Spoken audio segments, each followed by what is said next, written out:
முந்தைய ஆட்சி காலங்களில் நேரடி நெல் கொள்முதல் நிலையங்கள் மூட்டைக்கு 40 ரூபாய், 50 ரூபாய், 60 ரூபாய் லஞ்சமாக பெறுவது நடைமுறையாக இருந்து வந்தது. இவ்வரசு அமைந்த பின்னர் அதை களைவதற்காக பல்வேறு நடவடிக்கைகள் மேற்கொள்ளப்பட்டு வருகிறது.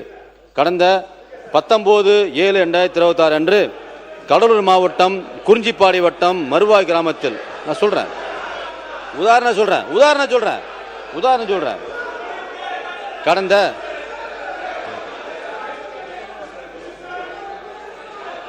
19/7/2026 அன்று கடலூர் குறிஞ்சிப்பாடி வட்டம் மருவாய் கிராமத்தில் இயங்கி வரும் நேரடி நெல் கொள்முதல் நிலையத்திற்கு நான் நேரில் சென்று ஆய்வு மேற்கொண்ட போது விவசாயிகளிடமிருந்து மூட்டைக்கு 50 ரூபாய் வீதம்.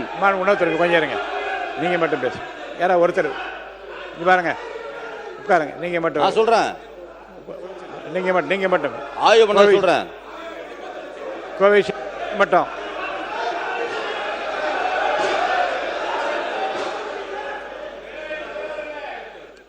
மாண்பு உறுப்பினர் கோவிஷ்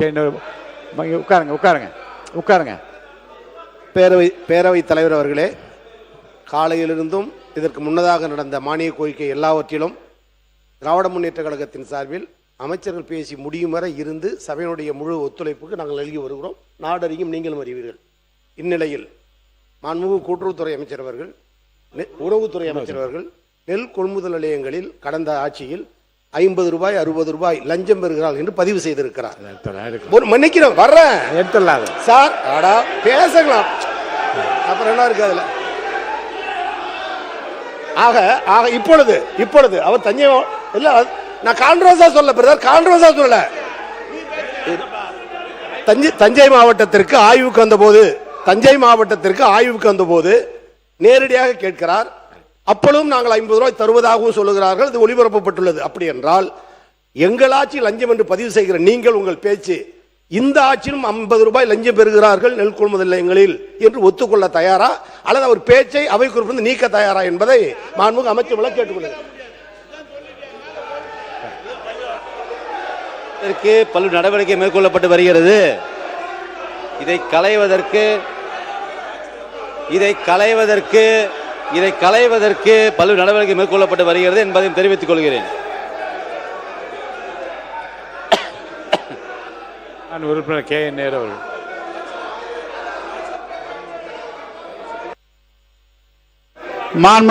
தலைவர் அவர்களே, அமைச்சர் ஒரு நிமிஷம். எல்லா உறுப்பினர்களும் சொன்னார் 40 ரூபாய் 50 ரூபாய் லஞ்சம் பெறப்பட்டது கடந்த கால ஆட்சியில் சொன்னார். அவர் நேரடியாக ஆய்வுக்கு சென்ற போது இப்போதும் அங்கு வாங்கப்படுகிறது என்று நம்முடைய முன்னாள் அமைச்சர் அவர்கள் சொல்லி இருக்கிறார். கொஞ்சம் நீங்க பேசும்போது நாங்கள் கேட்டுக்கிட்டு இருந்தோம். நாங்க சொல்லும் போது நீங்க கொஞ்சம் கேளுங்க. அவை குறிப்பிலிருந்து நீக்கணும்னு சொன்னாங்க. அதையும் நீக்க முடியாது, இதையும் நீக்க முடியாது. ஏன்னா மேல போயிட்டுது. அது எல்லாரும் மக்களுக்கு போயிட்டாங்க. யார் எங்க இருந்தாலும் நீங்க வாங்கினாலும் மக்களுக்கு தெரியுது. அதை இல்லைன்னு மட்டும் சொல்லாதீங்க. வணக்கம். மாண்புமிகு பொதுப்பணித்துறை அமைச்சர் அவர்கள். பேரவைத் தலைவர் அவர்களே, இது உண்மையான ஒரு நிகழ்வு தான். விவசாயிகள் கிட்ட இருந்து 40 ரூபாய் கொள்முதல் செய்யும் பொழுது வாங்கியது உண்மைதான். நம்ம பூண்டி கலைவாணன் கூட ஒரு பேட்டியிலே சொன்னார். அதை அப்ப பயங்கரமான விமர்சனங்கள்லாம் வந்துச்சு. இப்ப அவருக்கு பதிலுரையில அதுக்கான தீர்வு என்னன்னு கொடுக்க போறாரு. அதாவது இது எந்த அரசு கொண்டு வந்தது, யாரு செஞ்சாங்க, இவங்க பண்ணாங்களா, ஒரு நிமிஷம் நில்லுங்க. ஒரு நிமிஷம். இது அரசியல் மேடை அல்ல, விவசாயிகள். ஒரு நிமிஷம் அண்ணன் சீனியர் எங்களுக்கு தெரியும்.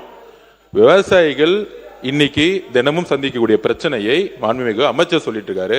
ஒரு கட்சி வாங்கினாங்க, அது அரசியல் மேடையில் வச்சுக்கலாம். சட்டசபையில மரபு மீறி நாங்க பேசல. அதுக்கு தீர்வு இப்பயும் தொடர்கிறது. அதுக்கு தீர்வு என்ன செய்ய போனுங்கிறத அமைச்சர் சொல்லுவாரு.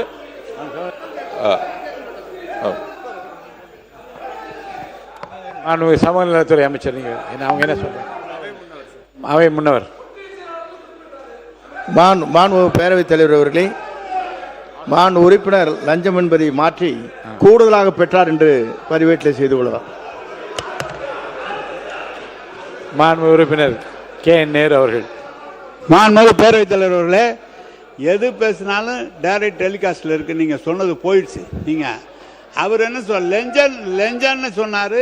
லஞ்சம் இல்லை, 50 ரூபா செலவு பண்ணுன்னு சொன்னாங்க. இப்போவும் 50 ரூபா செலவாகும்னு அவரே சொல்லியிருக்காரு, மாண்பு அமைச்சரே சொல்லியிருக்கார். நீங்க சொல்ல வேண்டியது மாண்பு பொதுப்பணித்துறை அமைச்சர் சொல்லும்போது இந்த ரூபாயை அரசு சார்பாக கொடுத்து அவர்களுக்கு நாங்கள் அதை பெறாத அளவுக்கு செய்வோம்னு சொல்லுங்க. நீங்க வாங்க அதை வேணா சொல்லாமே தவிர கடந்த கால ஆட்சியில் லஞ்சம் இப்ப லஞ்சம் நீங்களும் தான் 50 ரூபா வாங்கணும்னு நம்ம அமைச்சரே போய் நேரடியாக விசாரிச்சுட்டு வந்திருக்காங்க.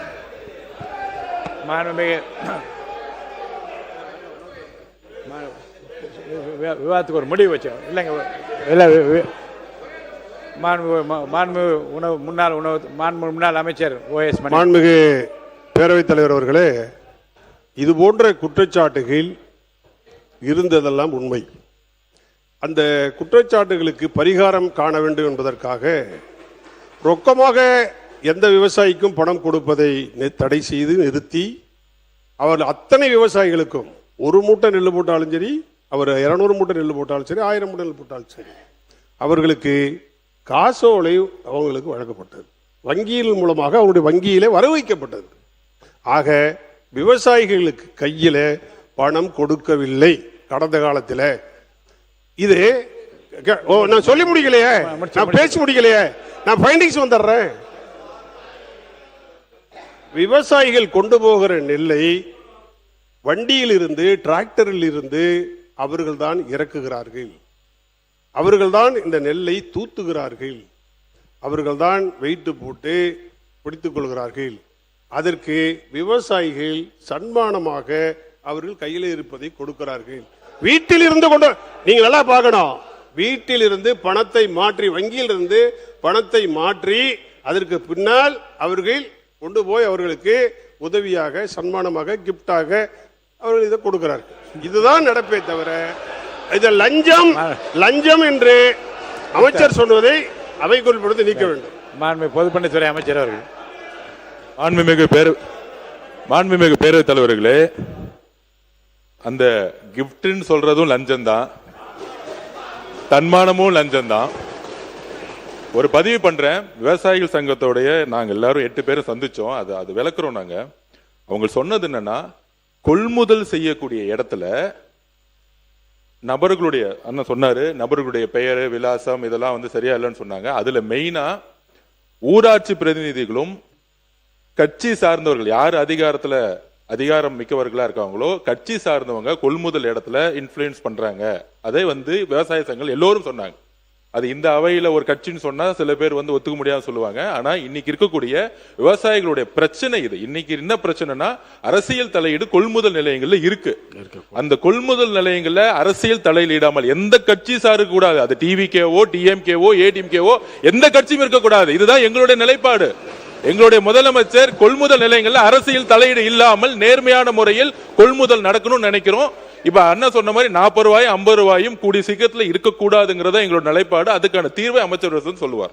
மாண்புமிகு உணவுத்துறை அமைச்சர் அவர்கள். இப்ப விவாதம் போதும், உட்காரு, நீ பேசுங்க. உணவுத்துறை அமைச்சர். இல்ல உணவுத்துறை அமைச்சர் முடிங்க சீக்கிரம். இல்ல நான் எப்பவும் அருமையான கருத்து.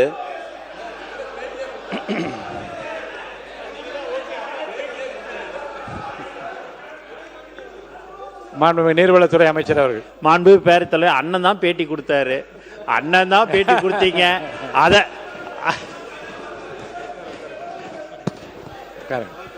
உணவுத்துறை அமைச்சர்.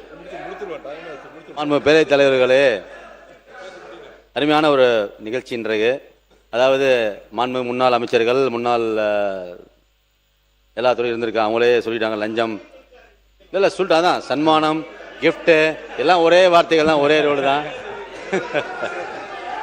நீர்வளத்துறை அமைச்சர் அவர்கள். நீங்க நீங்க நாங்க பாட்டு 7 தானே இருக்கணும், எங்களையான சேர்க்கிறீங்க அதுல? எந்த கட்சியா இருந்தாலும் பண்ணக்கூடாதுன்னு சொன்னாரு, அதுக்கு எதுக்கு எங்க பேரை சொல்றீங்க நீங்க?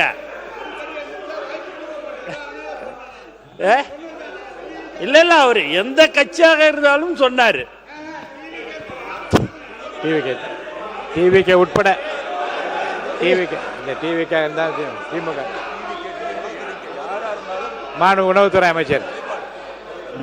முதலமைச்சருடைய நிலைப்பாடு எந்த ஒரு தவறும் நடக்கக்கூடாது என்பதுதான்.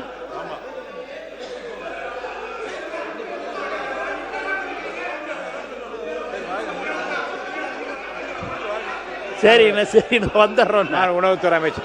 அண்ணா பேட்டியை கொடுத்துட்டியா நீ பாட்டு பண்ற.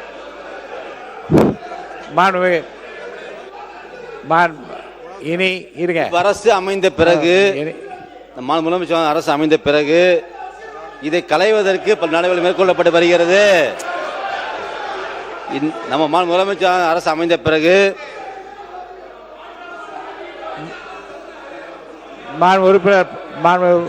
உட்காருங்க. முடியல. உணவுத்துறை அமைச்சர் நீங்க பேசுங்க.